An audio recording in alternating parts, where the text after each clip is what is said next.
I'm always very excited about an interview when it was rescheduled because of technical difficulties, which has been the story of my life this week. But I tell you, John, every time this happens where we end up having to reschedule because of technical issues, the conversation we end up having is always amazing. And so it just, it just is supposed to happen when it's supposed to happen. John, welcome to the show. Thank you so much for being here. Well, Molly, so glad to see you again and can't wait to serve your audience. Yes. And you are no stranger to the podcast world because you yourself are a podcaster, one of the top podcasts in the world. No big deal. Slight flex, John Miles. So, John, before we dive into our conversation, this is what all my guests do, and that's give us the John 101. So tell us who you are, what you do, how you got to where you are today. Yeah. Hi. Hey, I'm John Miles. I am a author, podcaster, entrepreneur, and an educator. And I came down this path doing what I'm doing today, I think through divine intervention, because I found myself for most of my career doing something completely different. And I call myself a recovering senior executive. So I've really had three different phases in my life, the military phase, the business executive phase, and now really this phase that I find myself in now. Okay. So that's, it's funny. I had a conversation with my friend Shannon, who was on the show a couple of weeks ago, and we talked about this idea. And this is actually one of the main things I really wanted to talk with you about. And her whole thing was how life, we're often marketed this,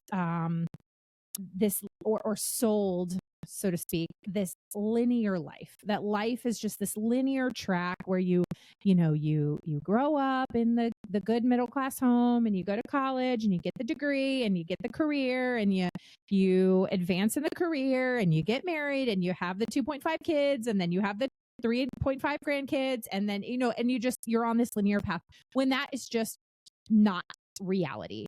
And instead, life is much more of a non-linear path. And one of the things that you talk about in your book, which, spoiler alert, you have a book out, Passion Struck. I have had a chance to preview it. It's fantastic. And it is Passion Struck, 12 powerful principles to unlock your purpose and ignite your most intentional life. It's incredible. But I was about halfway through, and one of the things you talked about in here was immediately I struck a chord with it, and partly because I used a similar metaphor in my book. And my book is like a leadership book. It was just more of my book's a memoir, but it's about the pinball life. And you talk about this idea of about how pinball machines are a study in distraction, and you talk about a pinball life in the way that you describe it is just kind of when you're bouncing around without purpose, and you're just hitting things left and right, and I talk about that in my book about how in a lot of ways, like my family and I, when I was growing up, like we were kind of leading this pinball life because my mom had been diagnosed with a fatal illness, and we felt like pinballs just being just trying to stay out of the trough, and that sometimes you're kind of forced into a pinball life, and sometimes you lead a pinball life by accident. But one of the things you say in the book is it says when we lead a pinball life, we are not focused on solving world problems, nor are we really practicing vital leadership. We are living a life that is necessary but not strategic. Whew, valuable but not value added. It's apathy at its pinnacle, and it puts us in survival mode without us even realizing it is happening. It is being stuck in an infinite loop of spontaneous transactions with the world around us. This whole chapter, I just was like, underline, highlight this whole, because yes, and I feel like this speaks just what you said even in your introduction about how you're, this recovering, senior executive, but you have military experience and all these things. And so I want to just, we're going to dive off the 100-foot diving board right now into this topic, because it is one that from my listeners and even my friends and people in my church, like, this is the thing that so many people can relate to, is that often feeling like they are leading a pinball life, whether they've been put there on purpose or by accident or even unintentionally found themselves in it. So I'd love for you to just kind of hit on this topic about what it means and why it is so important for us to break free from this cycle, again, whether we were put there by our own doing or not. Yeah. Well, Molly, a great way to introduce it. And I am so glad that you're actually reading it, because at one point the editor wanted to chop this entire chapter out, and it was one of the last ones I added. It might have been the last one, this one or the chapter that follows it. And it was originally 11 principles, and then I just really felt this calling that this one was one that had to be there. Yeah. And I had hit a word count that was above what they wanted for the book, and so they told me I needed to get rid of 4 or 5 thousand words, which would have been in this chapter. And instead of doing that, I just made cuts throughout the entire book so we could preserve it. But Yeah. I thought it was so important to kind of end on this. This is the 12th out of the 12 principles in the book.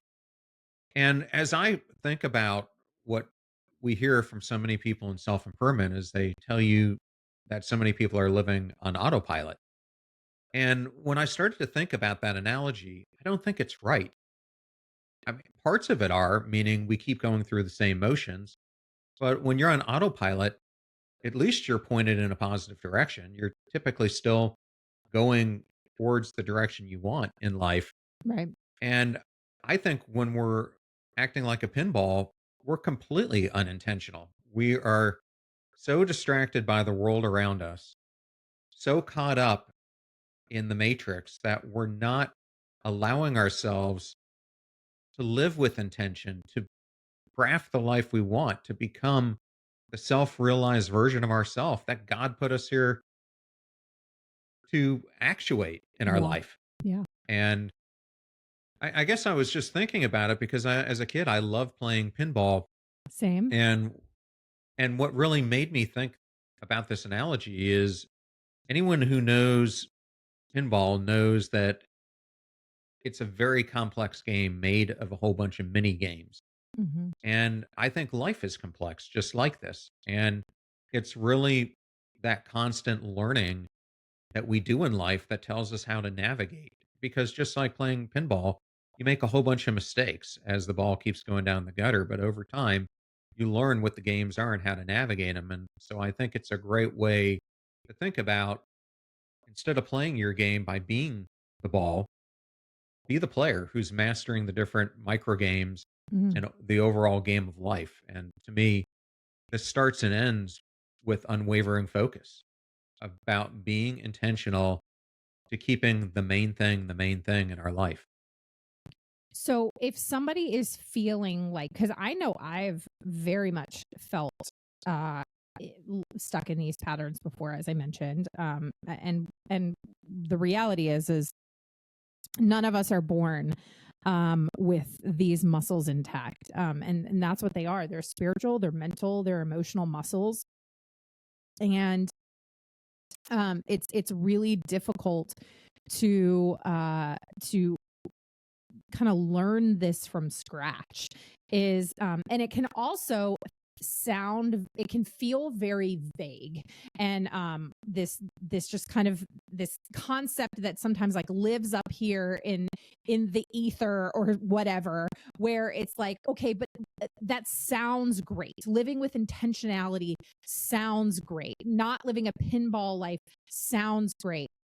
How do you actually break free from that cycle in a way that is tangible? So, for example, like if you're somebody who often asks yourself the question, and I say this to the listeners, like, say you're listening and you have found yourself saying to yourself, allow myself to introduce myself. You found yourself talking to yourself where you're like, I should be XYZ by now. I should be here by now. I should be married by now. I should be having kids by now. I should be promoted in my work by now. I should be a published author by now, or whatever is the, like, you feel like you aren't where you should be. More often than not, or I don't know if I want to say more often than not, it just often leads to one of those scenarios where you have to look at, all right, well, where were you? Where are you now? And where are you trying to go?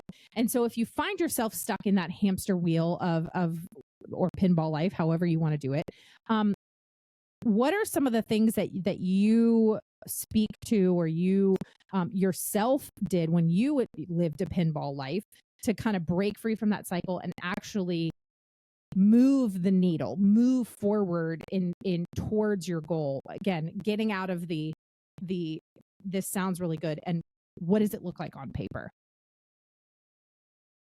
Yeah, so let me give you a little bit of background just so Yeah. people understand where these principles came from, because I don't want people to think that, man, John just made these things off the fly.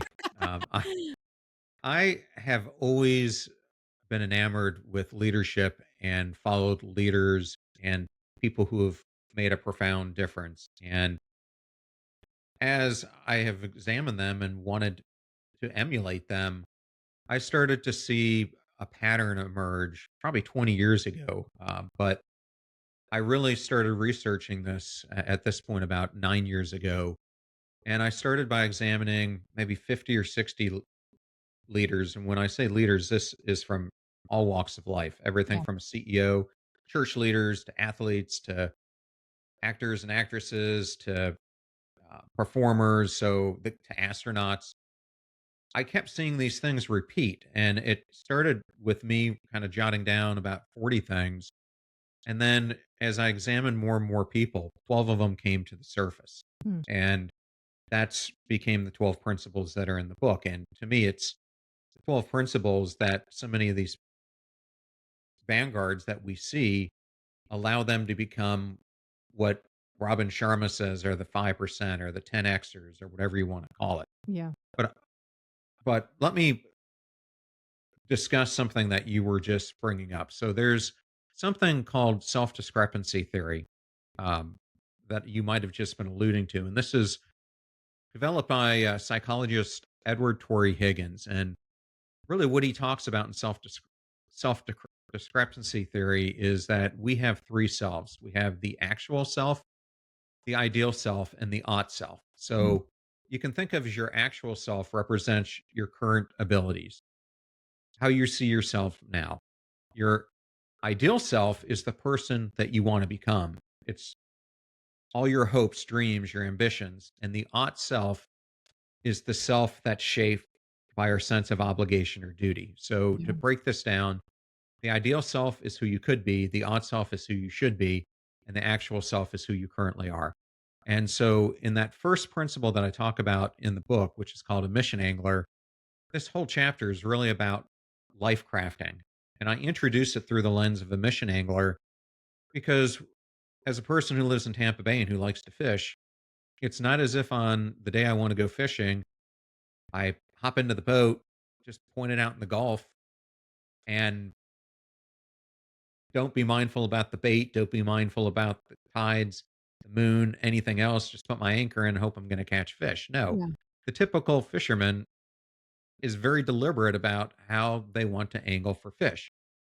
But what I find is so few of us do this in our own life, really angling it to find and search for our uniqueness that only we can bring to the world. And so, what this really becomes is an exploration of where we are today, our actual self, to where we want to become in the future, our future self. And I think what so many of us do is we end up angling more and more towards our ought self instead of angling for our ideal self. I know that's what I did for so many years of my life, because we get into that path like you were talking about, where maybe we graduate college or trade school and we get in this job, and before we know it, 5 years has passed.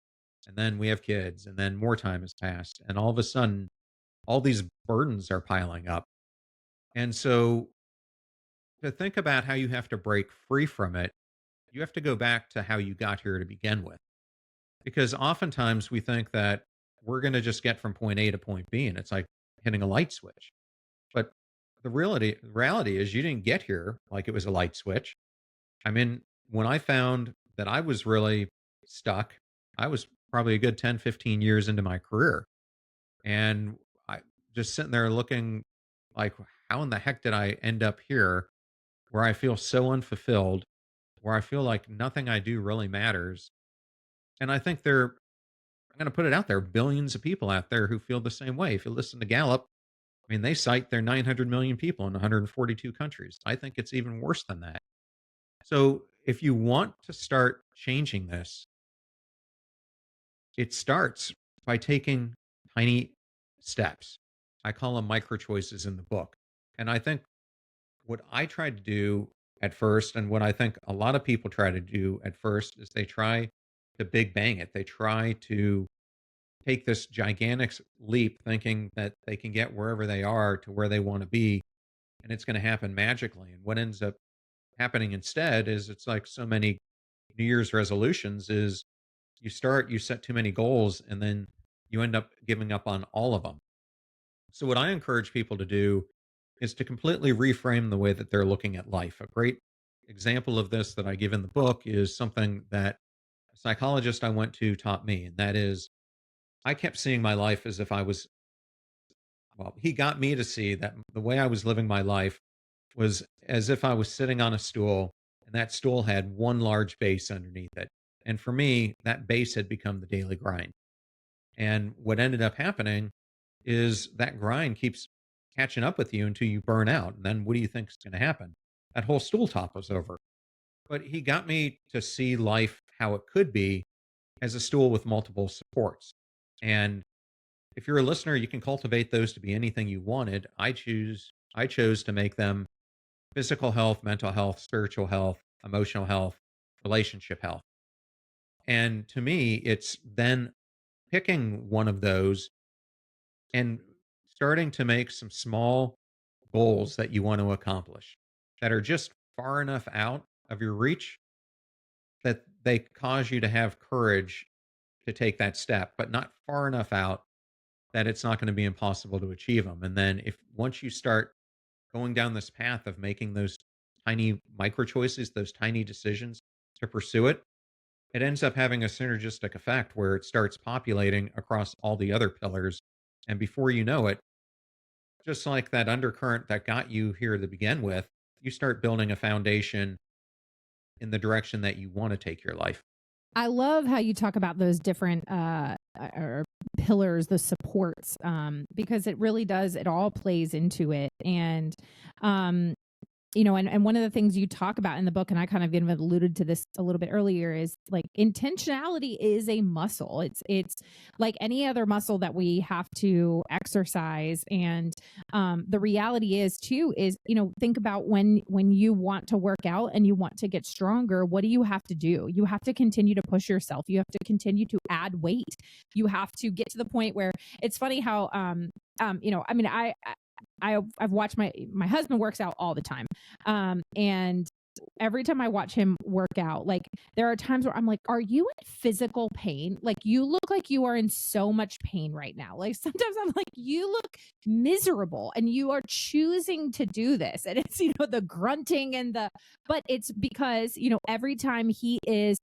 And so, that's obviously the physical aspect of it, but with intentionality and breaking free of these cycles, and whether it is healing in your or working towards healing and getting better in your relationship health or your spiritual health or your mental health or your emotional health, like it's gonna take work and it's gonna be hard. And I like the way that you talked about kind of setting goals that are just a little bit past where you are now, and then you get to that one and then you just go a little bit further from there. And these like, what was the term you said? Micro, what was the I term call it you micro choices. Yes, micro choices. I love that. I love that. It's these micro choices to just move a little bit further in your life. And I'm curious for you. I'd love for you to share a little bit more. I mean, we've talked about this some, about how you worked at a Fortune 500 company, but you were a decorated naval officer.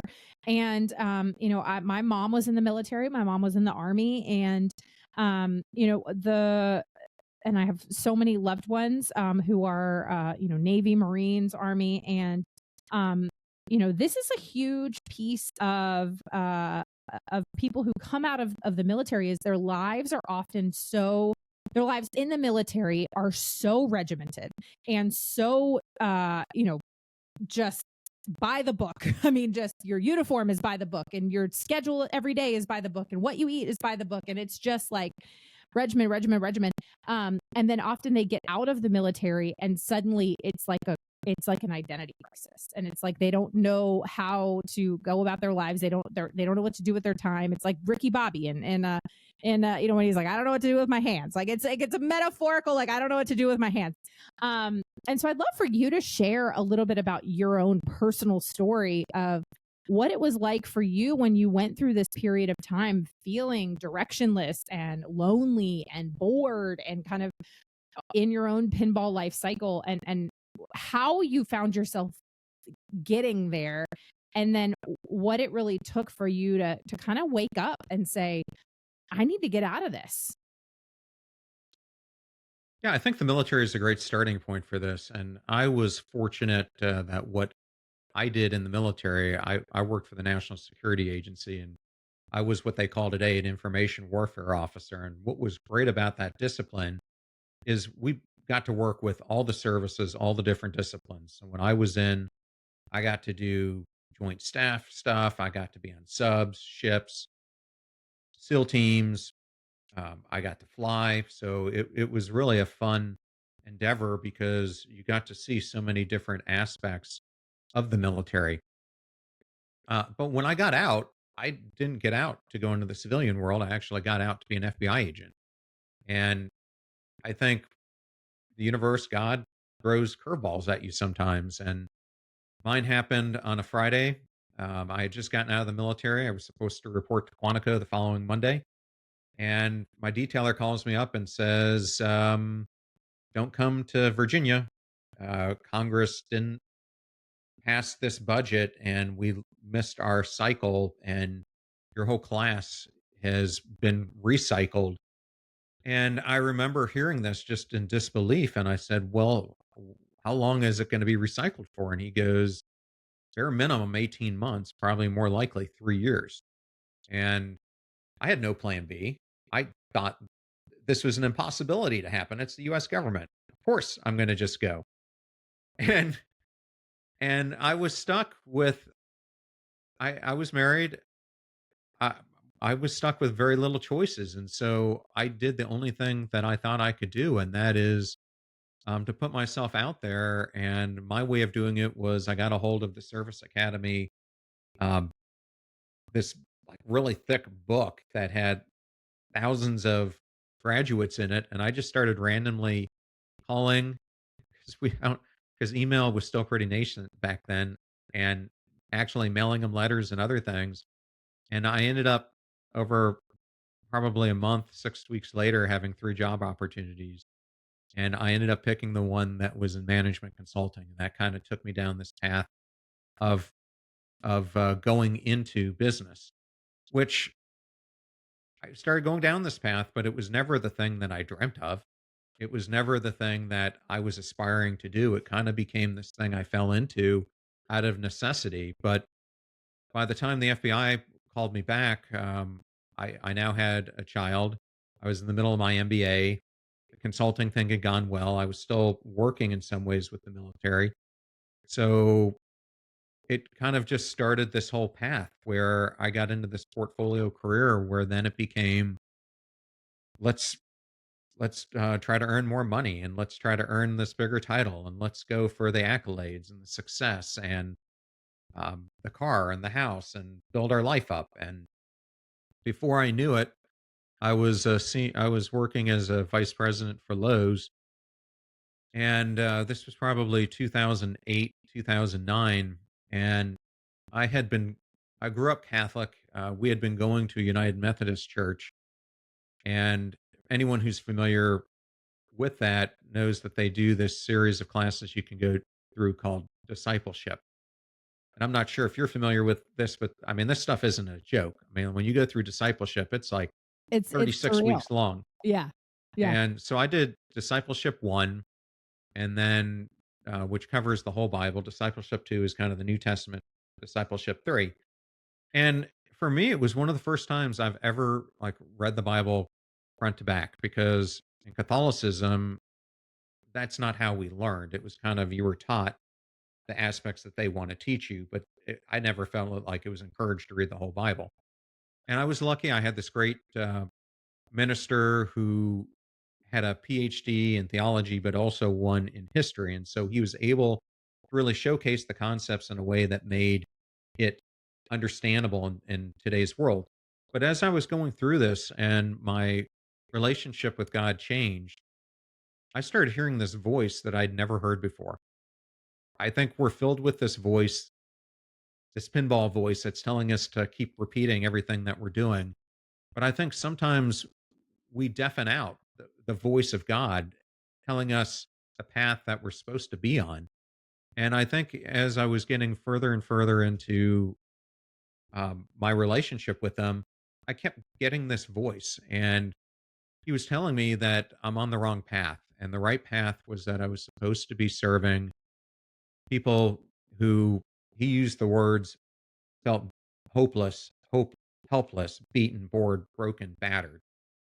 But when you're sitting there at Lowe's and you're making a good amount of money, I mean, what the heck does that supposed to mean? And I think back, when I think about the Bible, of maybe Moses or one of the apostles when they're giving a task, and they probably felt the exact same way.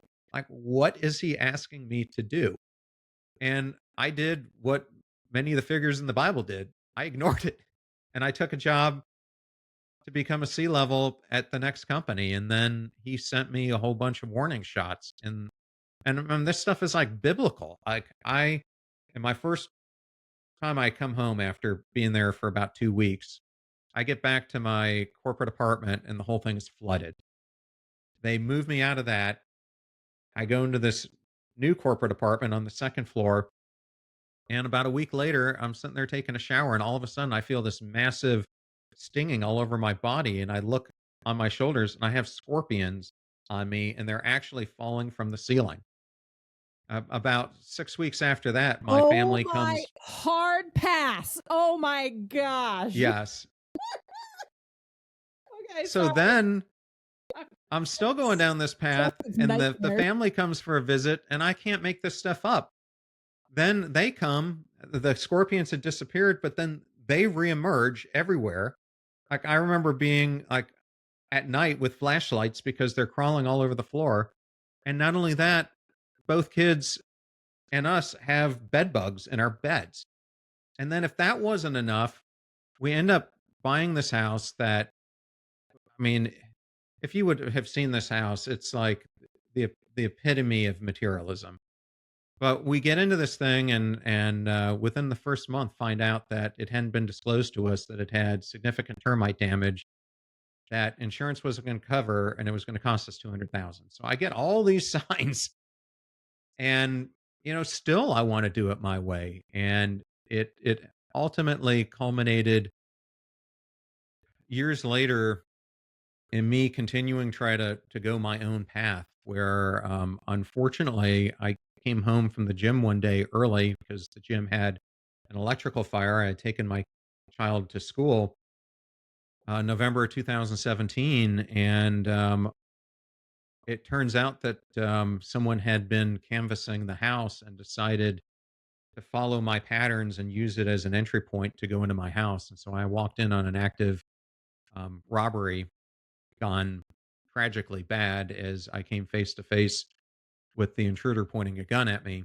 And then 4 or 5 days later, an even more unfortunate thing happened when one of my best friends committed suicide. And coming out of that, man, I remember getting on my hands and knees one day and just looking up and saying, what am I doing? My life is finite. Why do I keep not listening? And it was then that I made the fundamental change to doing what I'm doing today, and to finally figure out what he was asking me to do, which I think is really that beginning question that you were asking me, which is how do you find this path to becoming who you're supposed to be?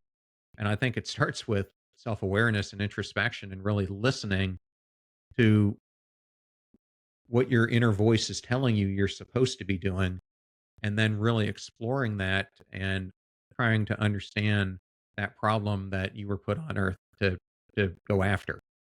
And for me, that problem, as I came to understand it, is the feeling that so many people today, I think, don't feel significant in their lives. This underlying epidemic of unmattering that I think so many people feel. So one, I just, that is the stuff of nightmares, is scorpions coming from the ceiling and all over your floor. But that's like barely scratches the surface of everything you just shared. And you're right. That underlying, and I love to talk about this too, especially with people of faith. But I talk about this a lot in that, like, whether you are a person of faith or not, like we all are, we are born with this innate desire to know, like we all ask ourselves the question, like, why am I here? What is my purpose in life? Like it's a, this is the question of our existence. And that need and that drive and that passion, that lies deep within our souls is so important. And so there's a couple things I want to address here. So I want to get to that piece with the scorpions, and then the series of events after that. But before I do that, because I want to hit on this topic because I think it's so key. And I know that this is even, this is really the heart of your book, is helping people really connect with their passion and their purpose, and ignite this intentional life so that they're not just meandering about life. I'm curious, have you seen the documentary on Netflix, the Blue Zone documentary? Or do you know anything Yeah. about the Blue Zone? Yeah. I mean, the different zones throughout the world that people prosper. Yeah. Yeah, where people, they're, these people are living to be over, well over 100, and I've talked about this quite a bit on this podcast, just because it's something I love. And funny enough, as when we recorded this past Sunday, I actually briefly talked about it in my sermon at church, and but one of the things that I found to be so fascinating, when I did my own reading about blue zones and watched the documentary, is you can see there are certainly, with the different blue zones, around the world, Loma Linda, California, Okinawa, Japan, there's one in Italy, one in Greece, Costa Rica. You see some differing things, but overarching in every single community, a couple of the things remain true. Like diets are different in different communities, in these different communities. But they're all active, but they are all deeply embedded in their communities, their friendships and their family. Like they have these deep, deep relationships.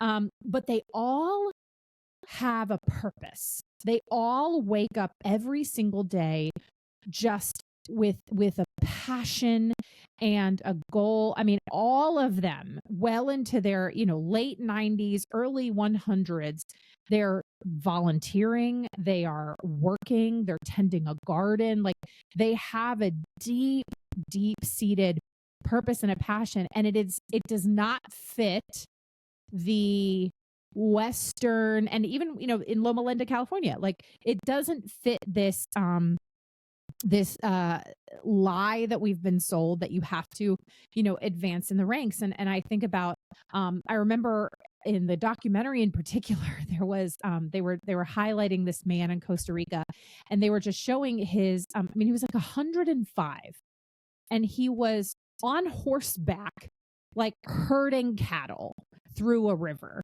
And the dude's 105. And I'm just like It's watching unbelievable. him. And I'm like, one, he doesn't look 105, but the man is 105. And he is just as spry as can be.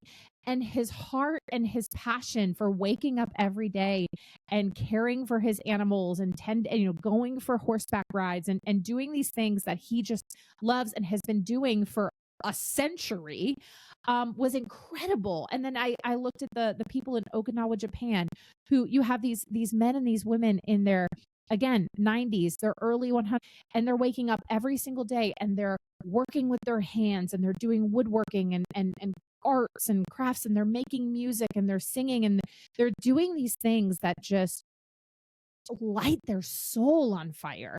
And I just love the way that you talk about that, the importance of having that and helping people to find that, because I think that that really is such an underlying issue in so many things in our culture today. And I just find it to be absolutely fascinating. I don't even know that I have a follow-up question to that. Just more just the Sure. I love how you talk about that, because it's so key. Well, I mean, I'll talk to it, but I have something else that I think the listeners, if that is something you're pointing to, I'm not sure if you've ever watched Louis Schwartzberg's film. He did the one Fantastic Fungi, but he has a more recent one called Gratitude Revealed. That is No, just I'm gonna add it to my list. unbelievable. It's unbelievable. It kind of talks about the same thing the blue zones do, but it talks about the power of basically the universe that's around us and all the things that we should be grateful for, Yeah. and the awe that we experience. And it reminds me, I interviewed this Berkeley professor, Dacher Keltner, who is incredible. And he has been studying awe for 30 years now. And he came out with a book last year called Awe. And what was remarkable to me is that we think of awe at times when we're in nature or the birth of a child or things like that. And he did a lot of volunteering at San Quentin prison, and he said this would be the least place that you would ever think people would be experiencing awe, but he saw prisoners who were on death row experiencing awe all the time. And he said the more he started to look into it, what it came down to was that we feel awe the most often when we are either observing people doing acts of kindness, acts of gratitude, acts of service to another human being, or we ourselves are expressing it. I think it's that feeling at Christmas time of I always feel so much more warmth when I see someone opening a present that I've intentionally got them than the ones I receive myself. But I think that's something to point out. But getting back to what you were just talking about, it, I'm sure you're familiar with the work that Harvard has been doing on the 80 plus year study on adult aging. And I always go back to the work that they do, and also the work of Bronnie Ware as she's talking to people in palliative care. Because I think you get so many insights from those who are dying on what the most important things for them were, and also from these studies. And to your point, it showed that relationships, connection, and having that purpose was really the differentiator, regardless of how much money you had, or race, or gender, or whatever, that made someone happy in life feel contentment versus someone who might be a billionaire yet is miserable. Um, and one thing just wanted to point out is, and I'm not sure how you do your ministry at your church, but two of my favorite pastors who I've ever seen speak would do this thing where they would kneel before they speak and say, God, please help the words be your words and not my own. And I guess as I was writing this book, that's exactly the same thing that I asked him for. Is I said, let me be your vessel. Let me write the words that you feel I'm commanded to write on your behalf. And so that's where this whole book was birthed. And it's really to what you explain. It's I am trying to teach people how to get into what Thoreau described, this world of quiet desperation that so many of us find ourselves in because we're driven to the wrong things. We're leading our lives around the wrong things, and we're on these hedonic treadmills of success, and it's not leading us anywhere. Yeah. I I mean I relate to that so much. And yeah, I mean I as I was writing my book, and then anytime I ever have the opportunity to speak anywhere, but anytime I'm given the opportunity to preach, I don't take it for granted for even a moment. And one thing I pray literally every single time is that just that, you know, if the words are not of God, that they would fall away. And then I always say, Lord, may you increase and may I decrease. John 3:30. And so that's a huge component to it. Um, well, one of the things I want to go back to one of the when you were telling your story about the scorpions and then the bed bugs and the termites and then you know your friend committing suicide. I mean, just so many things that you know I mean I've been in these times of life. And I certainly have a lot of friends who even right now are going through things where they have these moments of almost just feeling like Job in the Bible, where he just everything that could possibly go wrong is going wrong. And they almost just feel like, you know, it's like God's after them. And it's this moment of just the world is out to get you and you're just waiting for the next thing to come. And but it's in those times, and and the reason I'm saying all this is I'm curious for you, was it through that time? Because I mean I know for my own experience, suffering is where I've grown the most. Pain is where I've grown the most. So you know, for you, what did you take away from that time of just feeling like you've been, you know, like scorpions are raining down from the ceiling, both literally and metaphorically? And what would you say to the person who's listening or watching on YouTube? What would you say to the person who is maybe in the midst of that same season right now, where it just feels like they're getting hit left and right, and they don't know what is to come? I wrote a chapter in the book called Perspective Harnesser, and I'm going to just relate it to what you've brought up because I could have taken this chapter many different ways because it's really about cognitive restructuring, and it's really about so many of us live our lives in a linear fashion instead of a both and. I mean, because we can have suffering and be self compassionate. We can experience trauma and be forgiving. But I think too many of us hold on to these things as either ors, and it ends up engulfing everything in who we are. And we find ourselves going down the spiral of despair and can't find our ways out of it. But the reason that I decided to write this story about Chris, who's a 30 plus year friend of mine, is he is such a great example of someone who has been faced with so much opportunity for adversity of his life. And I remember him telling me about when he's a Navy SEAL and he was at Buds. He ended up becoming the honor man for his class. And you think about someone who's going through SEAL training and all the different trials and tribulations and stuff they have to face. And there were a few things that I really learned from him talking about this. And that is that he started to look at Buds and what was happening as if it was a rubber band that could expand and could contract. And I think it's important for people to understand that trying times, as bad as that they seem, end. And a takeaway that I had from him was, man, it was so bad when he was at Buds that there was no way he even wanted to think about the entire day ahead. So he started looking at in the tiniest of victories that would propel him forward.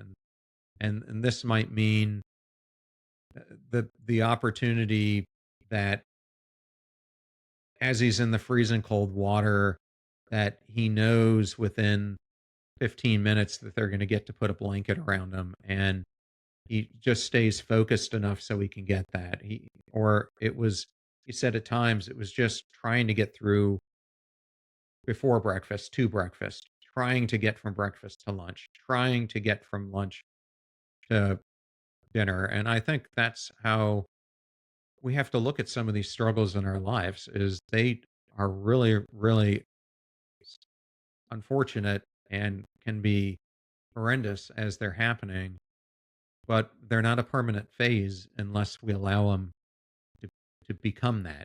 And so that's how I have tried to use these things as ultimately learning experiences that are leading me down to a deeper path of self realization. But I think we also need to look at them in terms of self care and the importance of showing ourselves that it is okay to make mistakes. It is okay to have these things happen to us. It's human, and that we have the power to recover from it and rebound and make our life 10 times better than it possibly was. In fact, I just interviewed Coach Matt Doherty, and here's a guy, if you're not familiar with him, who Oh, was I on. am. My husband went to Carolina. We're big Carolina fans. We live right outside of Chapel Hill. So we are very familiar with Matt Doherty. It's funny enough. I remember I was looking at your podcast and I told my husband, I was like, guess who is on his podcast? I was like, Doherty. Yeah. Yeah, Matt used to be a neighbor of mine when I lived in North Carolina. And I mean, his story, he was on the national championship team with Worthy, Perkins, and Jordan, Yeah. ends up going off and doing something else, and then creates self inflicted pain through drinking, and ends up starting to unravel everything in his life. He ends up giving up drinking. He gets all this stuff back. It leads him to being the coach of Notre Dame, has tremendous success there. They hire him at UNC. His first year, he's coach of the year. Second year, has the worst record in decades at Carolina, and he gets fired. And I mean, he hit one of the lowest, darkest periods of his entire life, because it was this family, especially this coach who he had believed in so much, that was at the epicenter of firing him. And I mean, just the stuff he had to go through to relearn forgiveness and Yeah. compassion and the wherewithal to rebuild his life, is just a great example of this. And how, regardless of if you're a world renowned coach like him, or you're in your own smaller subset of that, it happens to all of us, and we all can rebound, but it takes intentional action to do so. Yes, rebound. I see what you did there, John. I'm picking up what you're putting down. Pun intended. Oh man, yeah, that's funny. Okay, and now small world. So you lived in North Carolina? You don't now, but you did. I did. I lived in Mooresville, Okay. which was where Lowe's is headquartered. Yeah. Yeah. So I mean we're based in Durham, so but yeah, my husband's born and raised in North Carolina and so that's kind of cool. Fellow North Carolina people, Tar Heel State. Go Tar Heels, correct blue, not the Duke one. John, man, we are running out of time and but this has been such a fabulous conversation. And so as we wrap up here, I'd love for you just to tell people how they can continue to connect with you and your listen to your podcast and get your book and all the things. So plug away. Well, I've made it very easy from a branding perspective. So you either can go to passionstruck.com and it's all there, or you can go to my website, my personal website at John R. Miles, and that's where you can follow me on the social channels. Yes, and his podcast Passion Struck is on wherever you get your podcasts, and again, it's one of the top podcasts in the world. So y'all need to go check it out. And just John, thank you for your wisdom and for sharing all of this. And for the listeners, Passion Struck is, let's see, it's out now, right? It comes out February 6th. Oh, so yeah. So by the time this airs, it is out. So Passion Struck 12 Powerful Principles to Unlock Your Purpose and Ignite Your Most Intentional Life. John, thank you for being here. Thank you so much, Molly. It was such an honor to be here.